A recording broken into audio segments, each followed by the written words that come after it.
This Civic Media podcast is sponsored by UW Organ and Tissue Donation. Organ donations are desperately needed, and now is the right time to become an organ donor. Talk to your family. Get the dot. Save lives. Go to heroicdeed.com.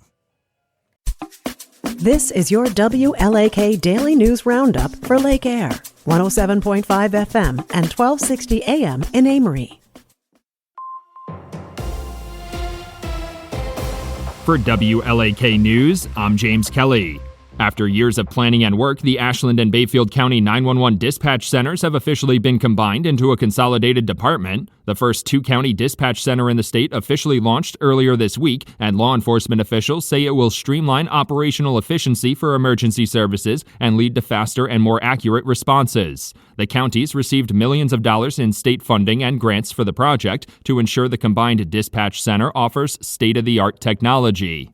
The Wisconsin Department of Health Services has announced the first presumptive positive case of bird flu in a person in Barron County. The news comes just days after the county also saw the first positive test in a poultry flock. DHS officials are monitoring the farm workers who came into contact with the infected flock and may have been exposed to the highly contagious virus. Animal-to-human spread of the virus is not as contagious, but residents should check with their doctor if they show symptoms like a fever, eye infection, or muscle aches.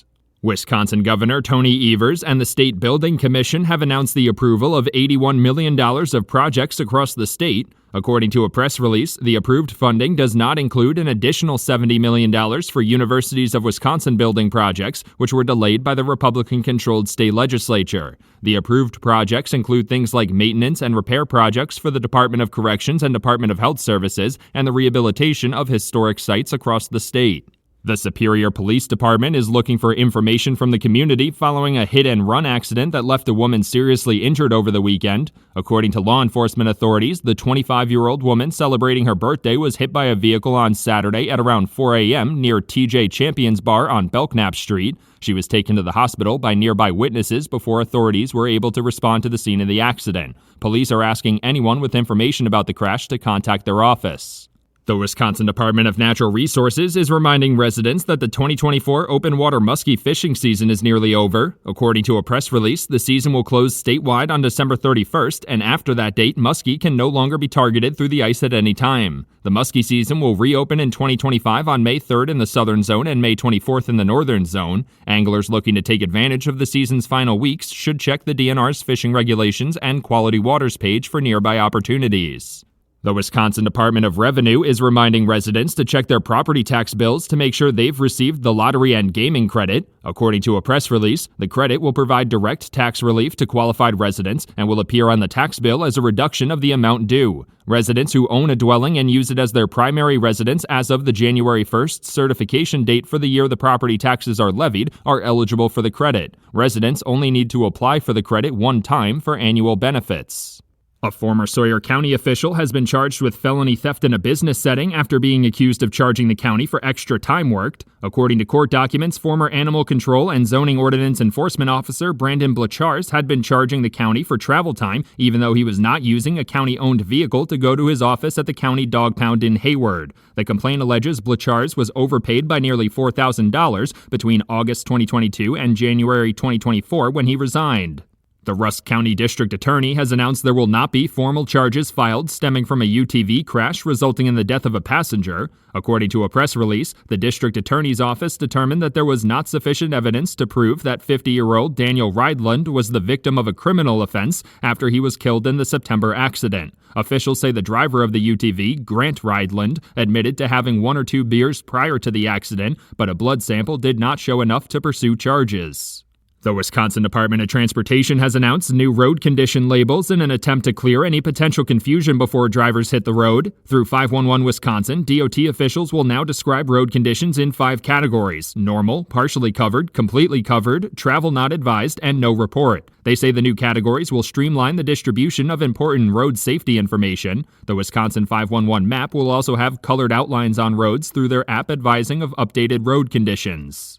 The Wisconsin Department of Natural Resources has extended the public notice period for their broad incidental take notice on cave bats. According to a press release, the agency will now accept public comments on the notice through January 15th. The incidental take notice is related to the growing number of wind turbines throughout the state, which could put the rare bats at risk. DNR officials say the authorization includes conservation measures that have been shown to minimize the impact of wind turbines on cave bats.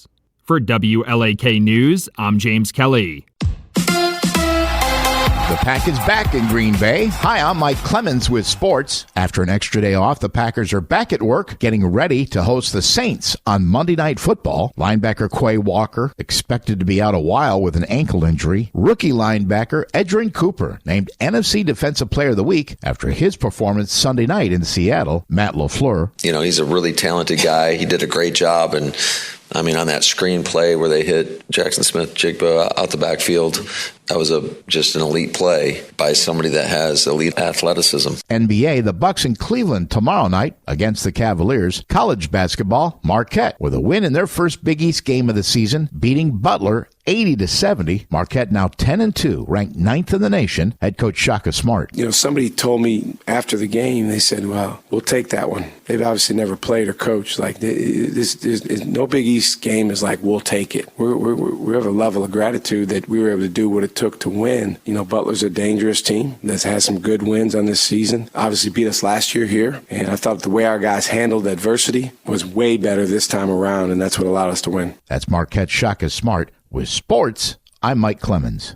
On your entertainment beat, I'm Pete Schwaba. Week 51 at the domestic box office has some great films opening this weekend, and a little something for everyone. Starting off with movies you can take your kids to, Sonic the Hedgehog 3 hits theaters featuring the voices of Jim Carrey and Keanu Reeves. The third installment of the franchise is pulling in 88% on Rotten Tomatoes, and the film is rated PG. The new Lion King film Mufasa also opens a wide release and is also rated PG. It is pulling a barely fresh rating of 60% on Rotten Tomatoes. The Fire Inside tells the story of a Flint, Michigan native and the first woman to win a gold medal at the Olympics in boxing. The film is crushing on Rotten Tomatoes with a 94% favorable rating from critics. If you're in the mood for creepy, check out Nosferatu, which is reviewing incredibly well and hits theaters on December 25th. The other big flick that hits theaters on Christmas Day includes A Complete Unknown, the Bob Dylan biopic starring Timothée Chalamet. Let's go to the movies. Variety reports that the Academy of Motion Picture Arts and Sciences has announced the shortlist for the Oscars in 10 categories. Emilia Perez led the way with 6 nominations, and Wicked came in second with 4. Voting to determine the actual nominations will take place January 8th, with nominations being announced January 17th. The 97th Oscars ceremony will air March 2nd of this coming year. Superscribe Taylor Sheridan has received criticism for his role of Travis on Yellowstone. The show's creator has come under fire on social media, with fans saying that they thought it was lame that he wrote himself onto the show and made Bella Hadid his girlfriend, calling it totally unnecessary. Just for the record, folks, Taylor Sheridan has written himself onto other shows as well, including Lioness and 1883. Maybe he's just created so many shows he's running out of actors. Fans of Peaky Blinders who are anxiously awaiting the feature film will be happy to know that principal photography is done. The film is called The Immortal Man, and Cillian Murphy is back in the lead role as Tommy Shelby. Peaky Blinders is the story of post-World War I gangsters in Birmingham. The show ran for 6 seasons between 2013 and 2022 on the BBC and Netflix. Fans of the 28 Days franchise will be happy to know that 28 Days Later will finally be available to stream. The film has been curiously absent from streaming platforms, which is not good for people who want to catch up before the release of 28 Years Later. The second installment, 28 Weeks Later, is available to stream, but Danny Boyle's first film of the franchise has been offline since early 2024 after being purchased by Sony. The film is now available to stream as of December 18th. 28 Years Later is set to hit theaters in June of 2025. For more showbiz fun, tune into Nightlight with me, Pete Schwaba, weeknights from 6 to 8 p.m. on the Civic Media Radio Network. We have a winter storm warning today for big snow. We could end up with 5 to 9 inches of accumulation by the time it winds down late tonight. And the wind is going to be an issue too, gusting to 25 to 30 through the day and into the night. That'll create some blowing snow. High today, 25. Tomorrow, conditions improve, sunshine, 23. I'm meteorologist Sean Cable. Right now, it's 18. That's your WLAK Daily News Roundup from Civic Media. Subscribe to this podcast on Spotify, Apple, or wherever you find your podcasts. Find more news at lakeair.radio. The national news cycle never stops. but it can be hard to find news about your local community. Civic Media is dedicated to providing quality local and state news coverage across Wisconsin. With the Civic Media app, you can get notifications about local stories that matter to you and your community. Find the free Civic Media app in your phone's app store and choose notifications from the menu to tell us what kind of news you want to hear about.